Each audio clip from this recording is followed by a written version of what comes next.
아무도 자신을 속이지 말라. 너희 중에 누구든지 이 세상에서 지혜 있는 줄로 생각하거든 어리석은 자가 되라. 그리하여야 지혜로운 자가 되리라.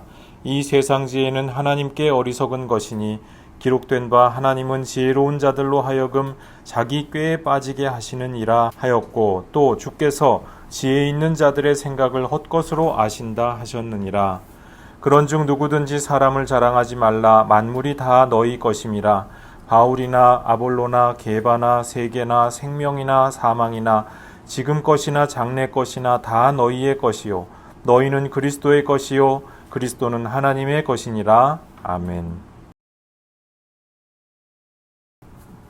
인간은 자신이 모든 피조물 중에서도 가장 영리하다고 생각하는 경향이 있다. 하지만 사실은 그는 잘못된 자기평가에 가장 쉽게 빠지는 존재다.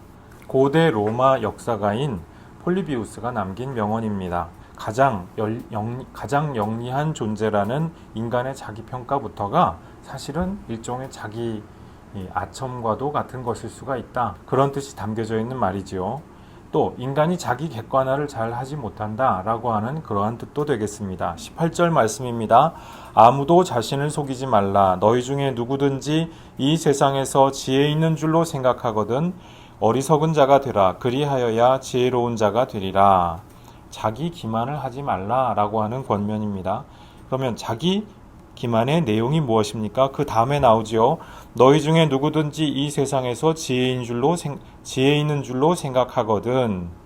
여기서 누구든지 생각하거든 이 부분에서요. 도케오라고 하는 동사가 사용이 되었습니다. 그러니까 이 도케오라고 하는 동사는 이 겉보기에 그렇게 보인다는 것이거든요. 내가 그렇게 생각하는 것일 수도 있고 동시에 겉보기에 그렇게 보인다라고 하는 뜻이 있는 동사입니다. 그러니까 지금 여기서 이 누구든지 그렇게 생각하거든 이라고 하는 그 말은 자기가 그렇게 생각하고 믿을 뿐 아니라 남들에게도 그렇게 보여지기를 그렇게 남들에게도 보여지기를 원하거든 이라고 하는 그러한 뉘앙스가 담겨져 있는 표현이죠.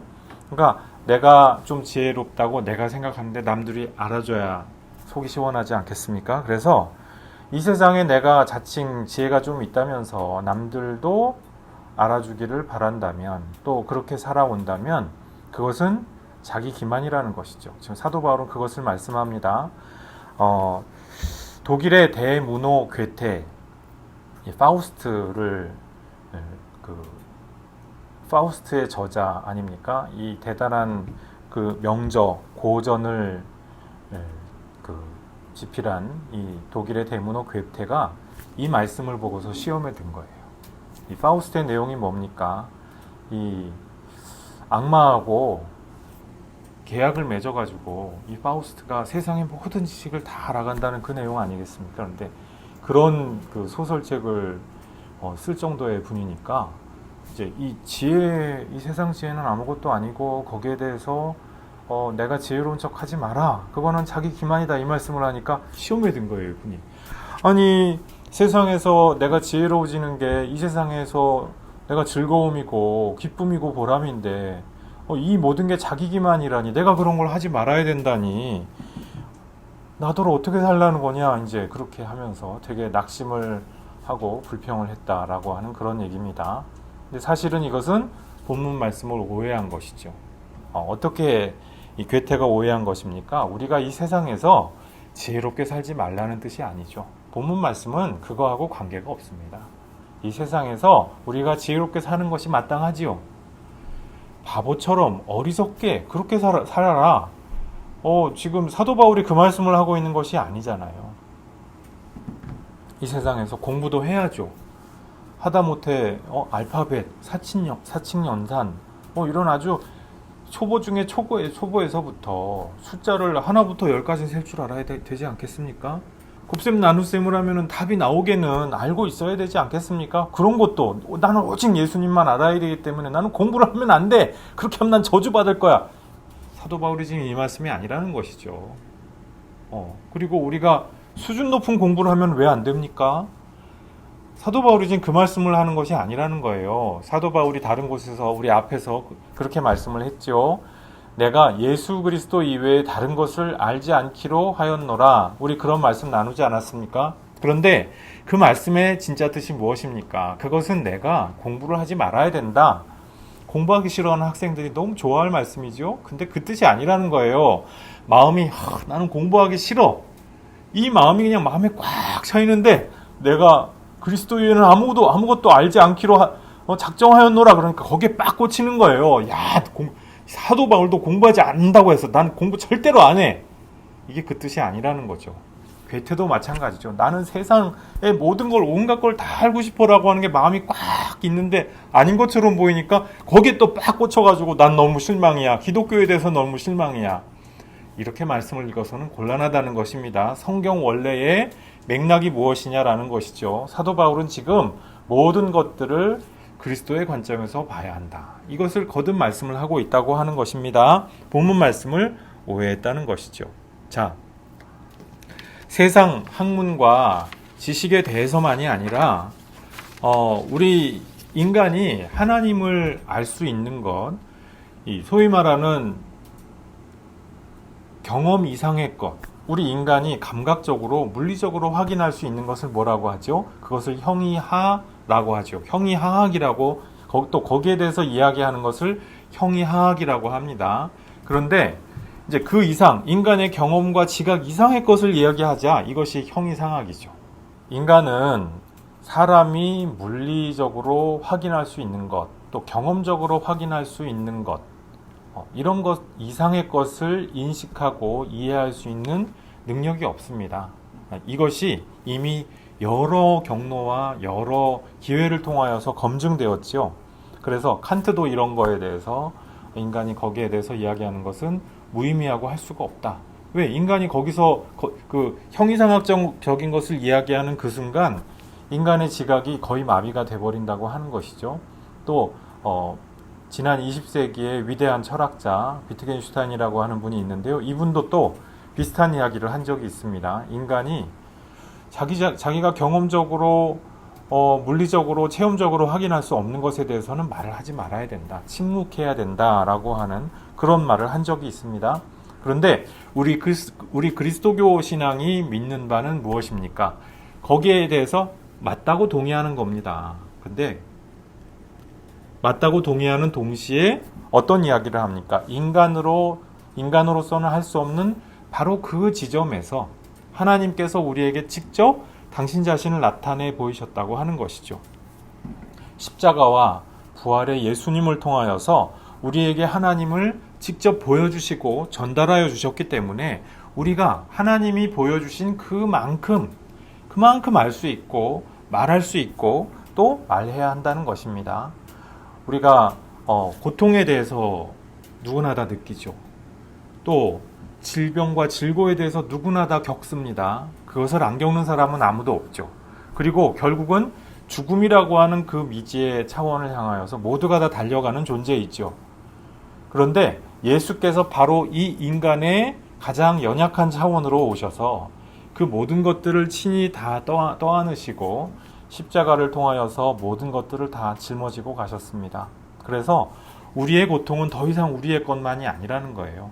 하나님이 우리에게 직접 이야기하시고 말씀하실 수가 있는 그 차원이 됐습니다. 그래서 우리가 인간의 수치스럽고 부끄럽고 연약한 부분이라고 여기는 바로 그 부분, 인간의 고통과 고난과 그리고 죽음의 공포와 이 모든 것들 가운데에서 하나님이 우리에게 해주고 싶으신 말씀이 있으시다고 하는 것입니다. 하나님께서 우리 인간이 다다룰 수 있는 가장 높은 차원, 우리 인간의 가장 대단한 차원을 통하여서 우리에게 소통을 하고자 하시는 것이 아니라 우리에게 가장 연약한 차원을 당신의 차원으로서 끌어안으시고 우리 인간의 가장 어리석고 가장 못난 모습을 당신의 차원으로 끌어안으심으로써 하나님의 어리석음으로써 만들어버리셨어요. 그래서 우리가 우리의 어리석음을 보면서 하나님의 어리석음을 이해할 수가 있게 됩니다. 그리고 우리의 가장 연약함을 통하여서 하나님의 연약함도 이해할 수가 있게 됩니다. 그러니까 하나님은 전지전능한 분 아닙니까? 그런데 너무나 전지전능하시기 때문에 그분이 가장 무력하고 가장 무능한 분으로서 우리 가운데 오시기까지 하실 수가 있었다고 하는 것이죠. 그러니까 너무나 능력이 대단한 분들은요, 이걸 못합니다. 낮아지고 깨어지고 그리고 부족한 모습을 견디는 것을 할 수가 없으세요. 우리 잘 나가는 분들 보세요. 그렇습니다. 인간의 뇌 구조 자체가 그렇대요. 높은 데서 명령만 하는 분들은 뇌 구조 자체가, 화학 구조 자체가 바뀌어서 이 보통 사람들, 그리고 실패와 낙심과 좌절 가운데 있는 사람들을 이해하지 못하는 지경이 된다고 합니다. 굉장히 모순되죠. 사실은 인간 한 사람에 불과하면서 그 자신도 연약함이 있고 고통이 있고 그리고 모든 불안과 고독을 다 겪는 똑같은 인간이면서 말입니다. 그런데 하나님께서는 너무나도 전지전능한 분이기 때문에 당신의 모든 것을 다 비우시고 인간의 가장 연약한 차원을 당신의 것으로서 받아들이시기를 기뻐하셨다는 것입니다. 우리가 그만큼 우리가 이해하고 말하고 그리고 거기에 대하여서 선포할 수가 있다고 하는 것이죠. 그런데 지금 고린도 교회의 어떤 그리스도인들은요, 하나님께서 우리에게 주신 이 계시의 정신, 계시의 비밀을 멀리하고요,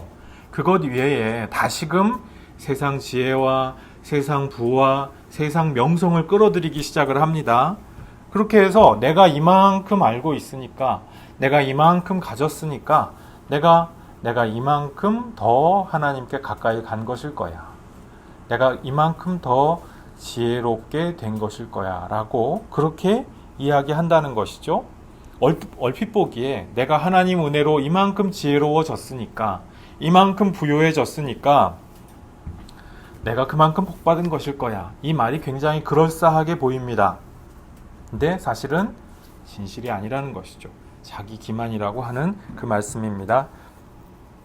19절입니다. 이 세상 지혜는 하나님께 어리석은 것이니 기록된 바 하나님은 지혜 있는 자들로 하여금 자기 꾀에 빠지게 하시는 이라 하였고, 20절 또 주께서 지혜 있는 자들의 생각을 헛것으로 아신다 하셨느니라. 이제 사도 바울이 구약 성경을 인용하면서 고린도 성도들을 다시 한번 설득하고 있습니다. 결국에 세상 지혜로는 제 꾀에 제가 넘어지는 그러한 어처구니 없는 일이 일어나게 될 뿐이다. 지금 사도 바울이 이것을 말씀하고 있죠. 인간이 생각할 때 인간이 막 계산을 잘하고 그리고 꾀를 많이 부리면은 모든 것이 다 잘 될 것만 같습니다. 승승장구 승리하게 될 것만 같습니다. 그런데 그렇지 않다는 거예요. 세상 일은 혹시 모르겠습니다. 그렇게 하면은 이기고 승리하게 될지 모르겠습니다. 요즘 그 인기 드라마 중에 인사이더라고 하는 작품이 있더라고요. 그 강하늘 씨가 주연으로 했고, 이렇게 막 감옥에 들어가서 포커 게임을 가지고 이 범죄 조직 전체를 다 쓸어버린다는 뭐 그런 굉장히 재밌고, 그리고 아주 두뇌 게임이 대단히 번뜩이는 두뇌 게임이 대단히 흥미로운 그런 스토리인데요. 이제 그 내용을 보면은 얼마나 사람들이 똑똑하게 지혜롭게 영리하게 머리를 쓰느냐에 따라서 승패가 갈리죠. 순식간에 갈립니다. 그러니까 세상에서 여러 가지 일들이 실제로 그렇게 판가름 나는 경우가 있겠죠.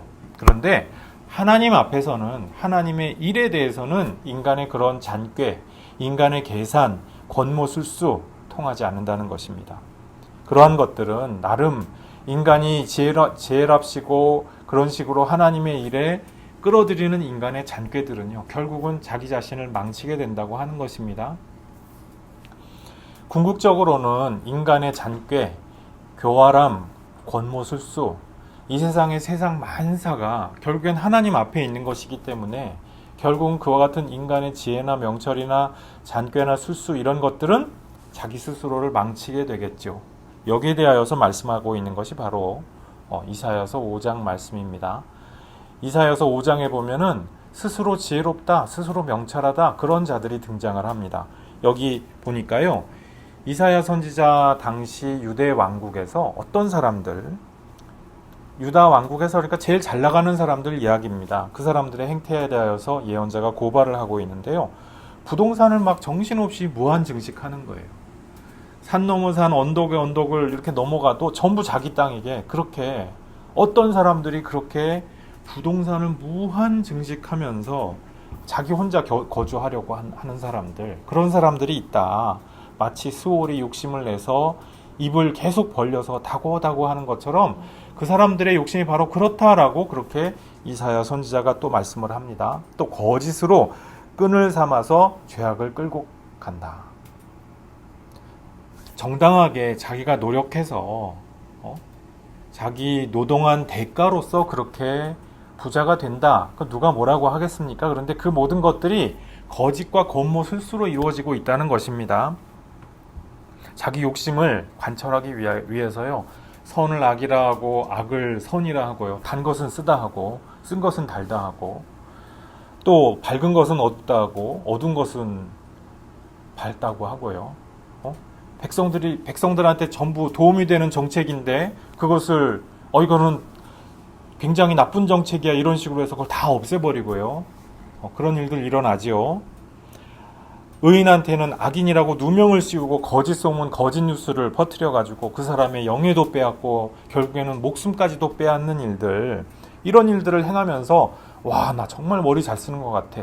나 머리 정말 끝내주지 않냐? 이러면서 서로 막 좋아하고요. 서로 막 자화자찬하고 그렇게 평가를 합니다. 그러면서 스스로 와, 나는 요셉보다도 지혜로운 자야. 다니엘보다도 지혜로운 자야. 이렇게 구약시대의 지혜로운 사람들의 이름을 열거하면서 내가 그 사람들보다도 지혜롭지 않냐? 명철하지 않냐? 라고 그렇게 서로 자화자찬하고 있었다는 것입니다. 이것이 어디 고대 유다만의 일이겠습니까? 오늘날 세계 곳곳에서 일어나고 있지요. 대한민국에서도 지금 일어나고 있지요. 그런데 하나님께서 보시기에 이런 일들은 결국 다 헛된 것이다. 부질없다고 하는 것입니다. 당장에 사람들 앞에서는 승승장구하고 잘 나가는 것 같은데 하나님께서 모든 것들을 심판하시고 모든 것들을 달아보실 그날에는 그 모든 것들은 다 부질없다라고 판정받을 것이기 때문에 그렇습니다. 하나님께서 모든 것들을 다 달아보시는 그날에 그야말로 바람에 나는 겨와도 같이 전부 다 쓸려갈 악한 일들에 불과하기 때문입니다. 21절입니다. 그런즉 누구든지 사람을 자랑하지 말라. 만물이 다 너희 것임이라. 고린도 사람들이요, 지금 지혜를 사랑한답시고 자꾸 권위 있는 사람을 내세우죠. 바울이다, 아볼로다, 또 게바다, 심지어는 내가 예수님을 직접 눈앞에서 본 사람이다, 이런 거를 이야기하면서 자꾸 아무개의 권위를 내세웁니다. 그 진정한 성례가 무엇입니까? 우리가 사도 바울이며 아볼로 선생이며 게바며 예수님의 증인이며 이 모든 것들이 우리에게 필요한 교사고 선생입니다. 우리가 성경을 항상 보면서 마테마가 누가복음을 보고 요한복음을 보고 몇 장 몇 절에 이런 얘기 있다. 우리 끊임없이 이야기하지 않습니까? 그런 일을 우리가 하는 목적이 무엇입니까? 마태 선생이 우리의 주가 되기 때문이 아니라 거기에 담겨있는 하나님의 지혜, 하나님의 증언, 이것이 중요하기 때문이죠. 그런데 지금 고린도인들의 속내는 그것이 아니었다는 거예요. 하나님의 지혜가 정말 중해서 그것을 지금 논하고 있는 것이 아니라 그 진정한 속내는 딴 데 있었다. 사도 바울은 그 속내를 꿰뚫어보고 있기 때문에 지금 갑자기 이 말씀을 하고 있어요. 누구든지 사람을 자랑하지 말라. 만물이 다 너희 것이다. 이렇게 지금 말씀하고 있죠.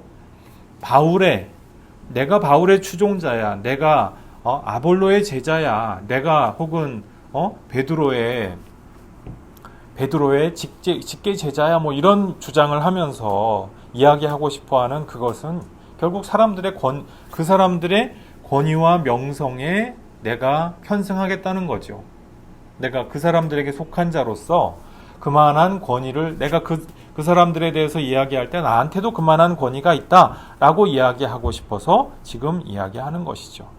근데 그렇게 할 때 우리가 빠지게 되는 함정이 뭡니까? 예수님이 내 주님이 되시지 않는다는 거예요. 예수님이 내 주님이 되시기보다는 그 사람들한테 내가 의존되어 있고 내 정체성, 내 사람됨을 내가 권위로 삼고 싶어하는 그 사람들이 규정해버리는 그러한 신세가 되어버린다고 하는 것이죠. 우리가 어떤 신학의 추종자가 된다. 나는 바르트주의자다. 나는 바빙크주의자다. 혹은 나는 토마스주의자다. 이런 거 주의자가 되는 것이 왜 위험합니까? 내가 그 사람들의 종이 아니거든요. 그분들이 훌륭한 선생님이지만 선생님이고 취할 것은 취해야 되는 것은 맞는데 그분들이 우리 주님입니까? 그분들이 우리를 위해서 십자가에 달렸습니까? 아니거든요. 그러니까 우리가 그분들에 대해서 좀 이렇게 담대할 필요가 있겠죠. 우리보다 훨씬 높은 그 신학적인 식견과 능력을 소유한 분일지라도 그분들은 우리 주님은 아니니까 그러십니까? 아멘 하고 나는 예수님을 좋아해요. 이렇게 나가야죠. 엉뚱하게 나는 토마스주의자다 이거 가지고 서로 싸우고 그러다가 예수님을 잃어버려서는 안 되겠다. 이 번지수가 잘못되지 않았습니까? 그런데 지금 고린도 교인들은 내가 바울파다, 아볼로파다, 게바파다 이거 하면서 신앙의 번지수를 지금 잃어버리고 있다는 그 말씀이죠. 사도 바울이 지금 이렇게까지 간곡하게 당부하시고 여러 차례 말씀을 하시면은요, 내가 신앙의 번지수가 지금 잘못됐구나 라고 깨달아야 마땅하지 않겠습니까? 그런데 어떻게 됐을 것 같습니까? 고린도 교인들이요, 이렇게까지 상세하게 말씀을 사도 바울이 해주셨는데 못 깨닫습니다. 고린도 후서까지 지금 이 지혜의 문제가 계속 반복이 되고 끊임없이 이야기하다가 결국에는 나중에는 사도 바울이 여기에 대해서 이제 말씀을 하다가 이 편지를 구술하면서 이 감정이 북받쳐 오르신 거예요. 그래서 내가 지금도 눈물을 흘리면서 말하노니 너희 중에 적지 않은 사람들이 지금 예수님의 십자가의 원수로 살고 있다. 이걸 얘기한 거예요. 아마 이거 얘기하시면서 오열을 하셨을 것 같아요. 그 어조가 그렇습니다. 여러분, 하나님의 말씀을 잘 듣고 한 번, 두 번 들으면 좀 지혜롭게 깨달으면 얼마나 좋겠어요. 그런데 인간이 쓸데없는 고집이 있다는 거예요. 쓸데없는 고집이 있어가지고 계속 자기 정당화를 하고 엉뚱한 핑계와 그리고 엉뚱한 변명을 하면서 자기 합리화를 계속 합니다. 그렇게 하니까 심지어는 예수님 말고 사도들 중에서 최고의 교사라고 하는 사도 바울이 말씀을 하셨잖아요. 사도 바울이 지금 뜯어 말리고 계시는데도 못 알아듣는 거예요. 이거 어찌하면 좋습니까? 사도 바울한테 대들고요, 들이받고요. 이 생각하면 기가 막힌 얘기죠. 사도 바울 선생이 왔는데도 안 듣는 거예요. 자기 고집 내세우고 자기 지혜와 자기 멋과 자기 명성과 이런 데 끝끝내 취하고자 하는 사람들은 사도 바울 선생이 오셨는데도 안 되는 거예요. 이거 어쩌면 좋습니까? 그러니까 여기서 우리가 내려놔야 될 것은요, 어떤 위대한 선생님이, 명성 있는 선생님이 이 자리에서 나에게 직접 말씀해 주지 않으셔서가 아닙니다. 성령 하나님께서 어떠한 설교자를 통해서든 우리가 성경 말씀을 읽을 때라도 직접 말씀을 하여 주시면은 그것을 잘 들을 수 있는 우리의 마음밭이 중요하다고 하는 것이죠. 유명한 아무개 목사님, 유명한 신학자 아무개 교수님이 이것을 말씀하지 않으셔서 우리가 못 알아듣는 것이 아니라 이 말씀입니다. 22절입니다. 바울이나 아볼로나 게바나 세계나 생명이나 사망이나 지금 것이나 장래 것이나 다 너희의 것이요 23절 너희는 그리스도의 것이요 그리스도는 하나님의 것이니라. 아멘. 우리 지금 사도 바울이 소유관계에 대해서 말씀하고 있죠. 내가 아볼로의 소유가 아닙니다. 내가 바울의 소유도 아니고 베드로의 소유도 아닙니다. 또 어떤 내가 세상의 그 무엇의 소유도 아니죠. 그렇죠? 내가 그들의 소유가 아니라 나는 그들에 대하여서 자유로운 자유자라고 하는 것을 지금 사도 바울은 말씀합니다. 다 내 것이라는 것이에요. 바울이나 아볼로나 게바나, 그렇죠? 우리가 그리스도인으로서 바울이 우리에게, 바울이나 아볼로나 게바 같은 분들이 우리에게 종처럼 우리를 위해서 섬기는 선생님들 아닙니까? 이 세상 만물도 우리가 그 세상 만물의 주가 되지, 그걸 우리 주인으로서 부리는 입장이지 노예가 아니라는 것이죠. 오늘날 이 과학기술이 발전하고 기술 문명이 대단해진 오늘날에는 이것을 우리가 바로 이해가 되죠. 우리가 그 과학기술 문명을 가지고 부리지 못할 이 세상 사물이 거의 없는 것처럼 보이지요. 그럼에도 불구하고 사실은 아니지만 우리 지구 온난화를 보면 그게 아니라는 것을 우리가 알 수 있지 않습니까? 그런데 어쨌든 하나님께서 이 세상도 우리에게 불이라고 맡겨두셨습니다. 잘 관리해보라고 맡겨두셨죠. 또 그 다음 사망이나 생명도 하나님께서 나에게 맡겨주신 것이지 내가 이제 거기에 이렇게 전전긍긍 매여있는 입장이 아니라는 것입니다. 예수님이 십자가를 통해서 부활을 통하여서 사망도 생명도 온전히 하나님의 권세 아래에 있는 것이고 사망도 이기신 바로 그 주님이시기 때문에 예수님을 우리가 주님으로 섬기는 그때부터 우리는 사망에 더 이상 종노릇하지 않는다. 이것이 우리 그리스도인들의 믿음이죠. 또 현재나 장래나 마찬가지죠. 우리가 앞 미래 일에 전전긍긍 불안하면서 그렇게 살아라. 너무 불안한 나머지 점도 치고 푸닥거리도 좀 하고 그러면서 살라고 돼 있습니까? 아니죠. 이 세상의 어떠한 모습, 어떠한 처지와 형편 가운데서도 예수님과 함께라면 모든 것들을 이기고 모든 것들을 승리할 수 있다. 이것이 우리 그리스도교 신앙이죠. 그래서 우리가 예수님 안에 있으면은 그 어떠한 것들도 우리가 거기에 노예로서 얽매여 있지 않습니다. 우리는 하나님께 모든 것들을 받았고요. 우리는 하나님께 그 모든 것들을 받은 청지기로서 살아가는 사람이죠. 집사로서 살아가는 것이죠. 섬김이로서 살아가는 사람들이죠. 그리고 무엇을 위하여서 누구를 위하여서 섬기고 집사로서 살아갑니까? 바로 예수님 때문에 그리스도의 것으로서 살아가는 것이죠. 지금 사도 바울이 이것을 말씀을 한다고 하는 거예요. 예수님도 마찬가지죠. 하나님의 종으로서 공생애를 온전히 다 사시지 않았습니까? 하나님의 것이다. 이렇게 말씀을 한 것입니다. 그래서 우리가 예수님의 제자로서 예수님의 이름을 소유한 사람이 되었다는 것은 무엇입니까? 지배 주체가 이제 더 이상 내가 아니에요. 내 욕망이 아닙니다. 이 세상의 그 어떤 것도 아닙니다. 오늘 우리 오전에 나눴던 말씀, 거라사의 광인 그 말씀을 보면은 바로 이 말씀이죠. 이 거라사의 광인이 자기 마음을 내어주지 않았습니까? 자기 영혼에 센터를 내어주고 말았어요. 어떻게 해서 내어주게 됐느냐? 그 과정에 대해서 우리는 알지는 못하지만 결국은 이 세상의 여러 가지 세속적인 잘못된 종교관과 잘못된 가치관과 이런 것들을 따라 살다가 어느 날 결정적으로 넘어져 버린 겁니다. 그래서 우리가 하루하루 살아가는 이 순간 가운데에서 우리의 마음을 잘 지켜줄 그와 같은 말씀의 권능이 필요합니다. 거라사의 광인처럼 자기 인격의 중심을 그냥 이 세상에 잘못되고 악마적인 어떤 것에 내어줘 버리는 그런 상태가 되어서는 곤란하겠죠.